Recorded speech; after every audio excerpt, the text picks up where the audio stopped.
Cette semaine, on parle signe du zodiaque, vengeance et romance au bureau dans nos 3 recommandations animes à découvrir sur vos plateformes spécialisées. Retrouvez ces animes sur les sites de ADN, Wakanim et Crunchyroll. Fruits Basket, ADN, Wakanim. Fruits Basket suit le quotidien atypique de Toru, une lycéenne qui se retrouve impliquée malgré elle au cœur d'une malédiction familiale. En effet, 13 des membres du clan Soma vivent avec un lourd secret depuis leur naissance. Chacun se transforme en un animal du zodiaque chinois lorsqu'il est étreint par quelqu'un du sexe opposé. Condamnés à porter ce fardeau pour l'éternité, ces êtres maudits pourraient bien voir en Toru leur première lueur d'espoir. Nouvelle adaptation du shoujo de Natsuki Takaya. Après une première version restée inachevée, cet anime de 2019 a conquis un large public grâce à son savoureux mélange de mythologie, de romance et d'humour. Porté par des personnages divers et variés, vous trouverez forcément quelqu'un à qui vous identifier. Sans jamais tomber dans le mélodramatique, le récit aborde également de nombreux sujets sombres et délicats, et nous pousse à réfléchir sur toutes les étapes menant à la construction vers l'âge adulte. Une histoire pépite qui vous fera vachiller avec bienveillance entre les rires et les larmes. Et si vous en voulez encore malgré la série achevée en juin dernier, vous pourrez retrouver ce fabuleux univers dans un film spin-off attendu pour janvier 2022 au Japon. Ce préquel se concentrera sur les parents. Blade Runner, Black Lotus, Crunchyroll. Los Angeles, 2032. Une jeune femme se réveille sans aucun souvenir, si ce n'est posséder des compétences à se battre et à tuer.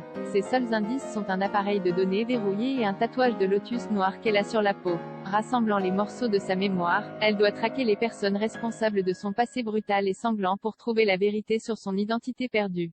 Blade Runner, Black Lotus relate une histoire inédite dont l'action se déroule entre les 2 célèbres films de Ridley Scott et Denis Villeneuve. Lancé le 14 novembre sur Crunchyroll, l'anime est produit entièrement en animation 3D. Il est réalisé par les maestros Shinji Aramaki, Appleseed, Albator Corsair de l'espace, et Kenji Kamiyama, Ghost in the Shell Standalone Complex, Eden of the East.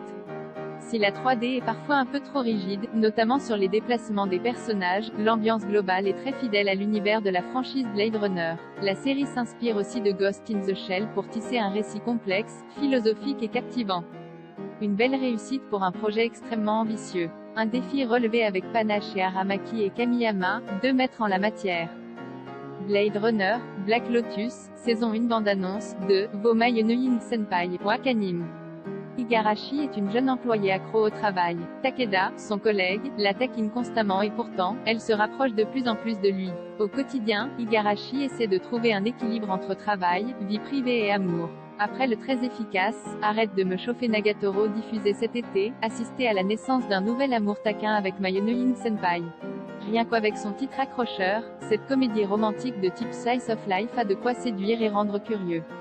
Adapté du manga du dessinateur Shiromanta, cet anime vous propose une bonne tranche de rigolade en compagnie de son duo déjanté qui, pour une fois, est déjà adulte. Ce grand gaillard et cette frêle jeune femme vous offrent contraste saisissant entre leur physique et leur personnalité, source de nombreux gags. Et de romance. My Senpai is Annoying, saison 1.